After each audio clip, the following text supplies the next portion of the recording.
dikirim ke satu tempat. Kita harus dibawa ke satu tempat, jangan dibayangkan orang lain. Anda yang dibawa, Anda yang dimandikan oleh orang-orang, Anda yang dikafani oleh orang-orang, dan saat itu pun Anda diangkat di atas kepala orang-orang. Jangan berbangga Anda tidak jadi kemanten saat itu. Anda akan dibawa ke alam barzah, Anda akan dikirim ke kubur.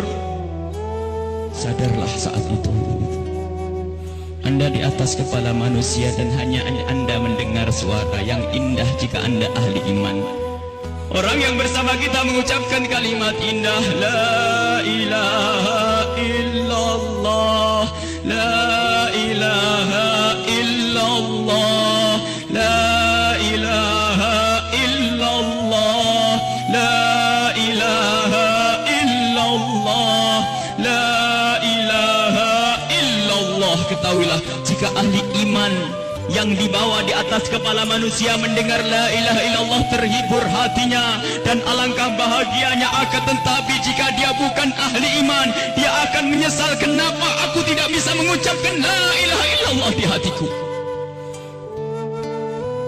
Dia akan dikirim ke alam barzah, Anda, kami akan dikirim ke kubur, dan kita pun dibawa oleh orang-orang. Sadarlah. Dan setelah kita sampai di kubur, orang-orang ternyata sudah menyiapkan kita liang lahat. Di situ telah digalikan oleh orang-orang buat kita. Dan tidak lama kemudian orang ada yang memeluk kita, ada yang merangkul kita, dan itu ternyata rangkulan untuk melepaskan kita di kubur. Kita akan dibawa, dimasukkan ke kubur dengan pelan. Dan dimasukkan ke kubur dengan pelan. Mana kasur empuk yang pernah kita bangga-banggakan? Mana mobil mewah yang kita bangga-banggakan? Mana rumah megah yang kita bangga-banggakan itu?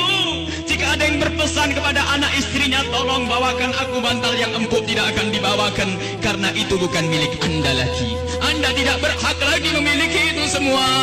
Dan yang akan Anda bawa justru yang pernah Anda berikan di saat Anda hidup, bukan yang Anda simpan. Anda akan masuk liang lahat. Sadarilah ini.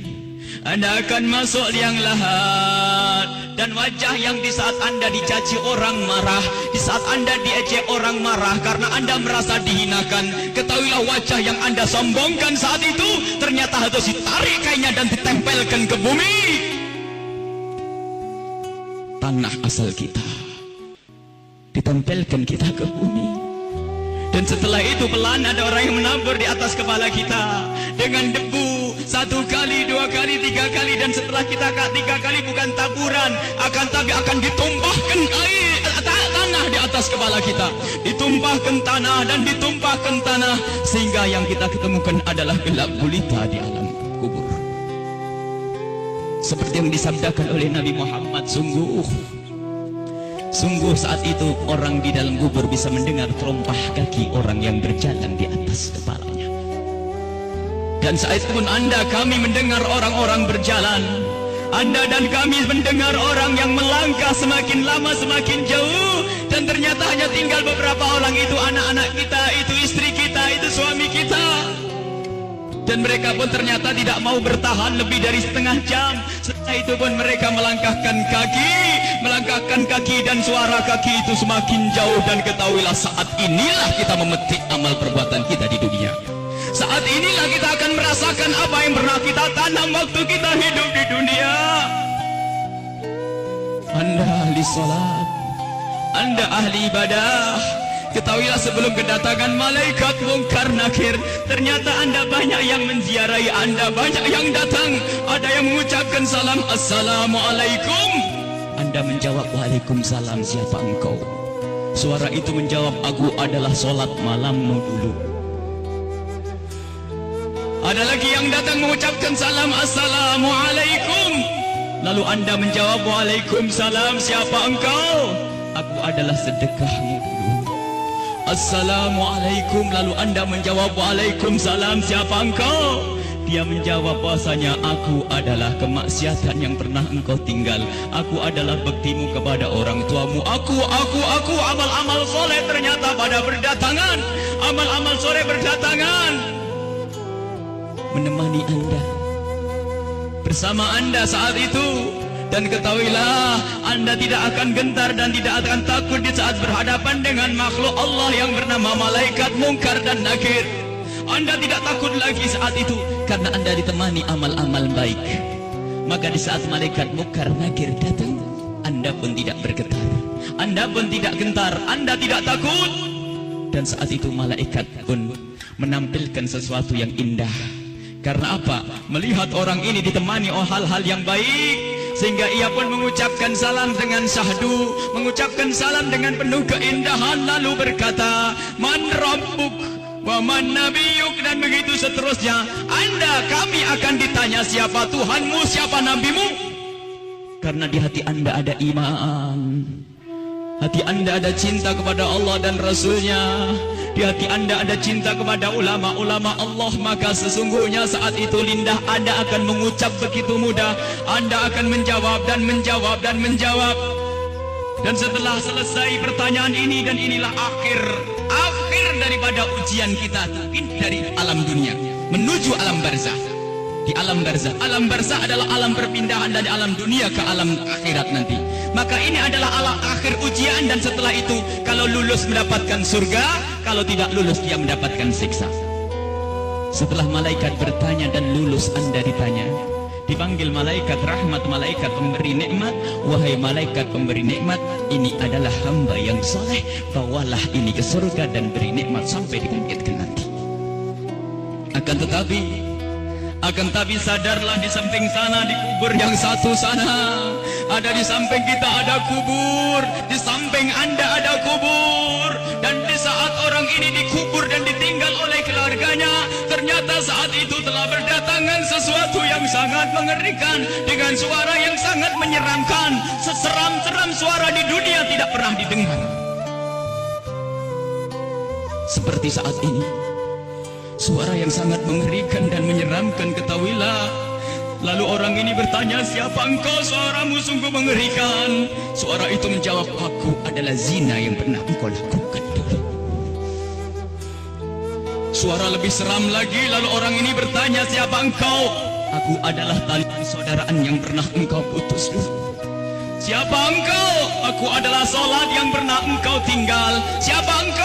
Aku adalah durhakaku kepada suamiku. Siapa engkau? Aku adalah tempelengan kepada istrimu. Siapa engkau? Aku adalah dusta, dan seterusnya dan seterusnya. Kalau orang ahli maksiat sungguh saat itu ditemani oleh amal-amal jeleknya, dan saat itu sudah takut dan takut dan takut sebelum kedatangan malaikat Munkar Nakir. Semoga Allah menjaga kita dari didatangi oleh amal-amal jelek. Akan tapi kita semua punya amal jelek. Ya Allah, ampuni dosa kami. Jangan sampai ini semua hadir di saat itu. Ya Allah, ya Allah. Kemudian malaikat Munkar Nakir datang. Bagaimana ya kalau ini kita?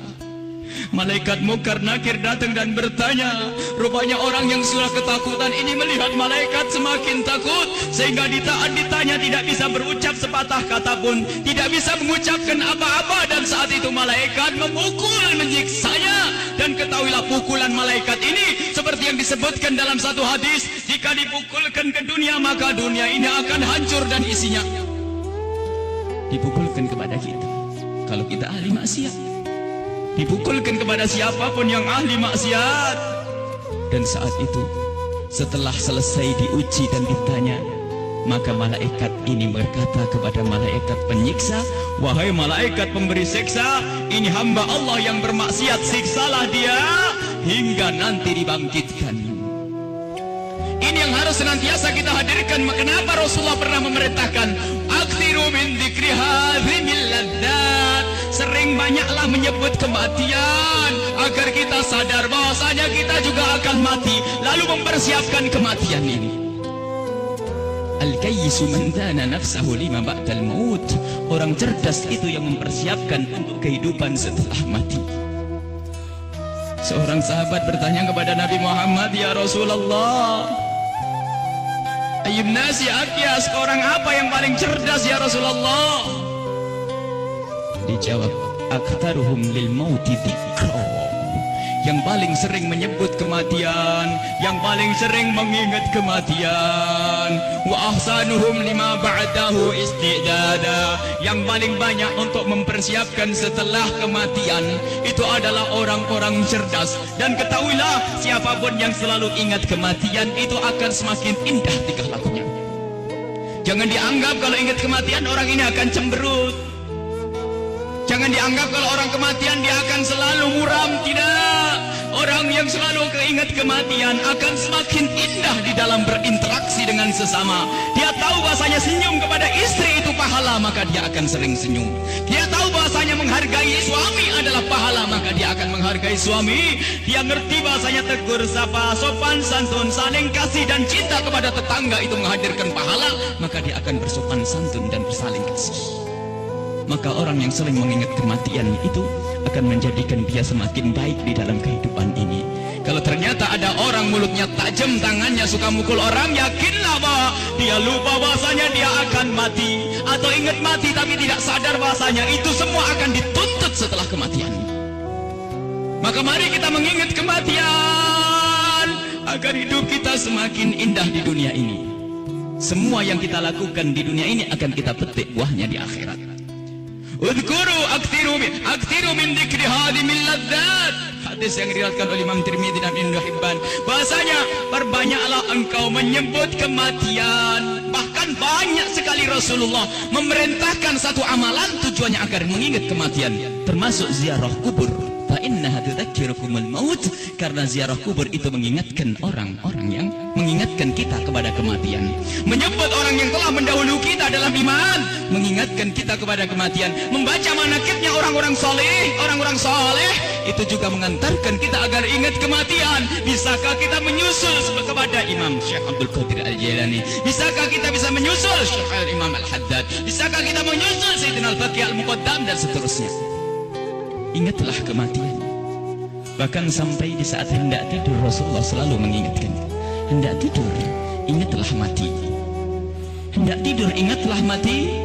Sehingga disunnahkan kalau orang hendak tidur menghadap ke kiblat sebisa mungkin, lalu meletakkan pipinya di atas telapak kanannya sebisa mungkin. Kalau tidak dibalik, yang penting menghadap kiblat. Dan saat itu jangan lupa untuk membaca zikir, membaca subhanallah seperti yang diajarkan oleh Rasulullah kepada Sayyidat Fatimah Az-Zahra, membaca subhanallah 33 kali, alhamdulillah 33 kali, Allahu Akbar 33 kali, dan membaca doa-doa yang lainnya hingga mata ini tertutup, tertidur dalam keadaan berzikir.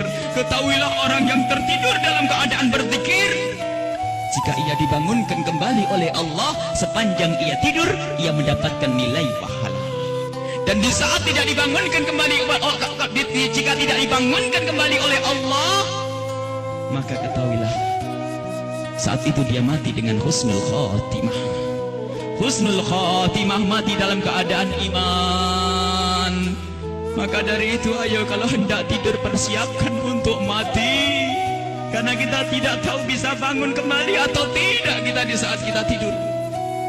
Apakah bakal dibangunkan lagi oleh Allah atau tidak? Sungguh orang tidur seperti orang mati, digunjing orang tidak tahu, barangnya diambil tidak tahu, dan seterusnya.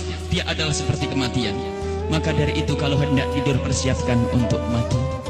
Jangan sampai kita lelap dalam tidur di saat kita lagi asik mendengar satu lagu, katanya lagu pengantar tidur. Apakah tidak takut jika anak kita lagi mendengar satu lagu pengantar tidur, tak taunya anak kita tidak bangun lagi? Kita tidak tahu ternyata yang didengar adalah hal yang semacam itu. Mau kemana dia nanti? Mau tidur bermaksiat, mau tidur gunjing orang, mau tidur memutus tali persaudaraan. Apakah dia yakin bahasanya besok pagi akan bangun?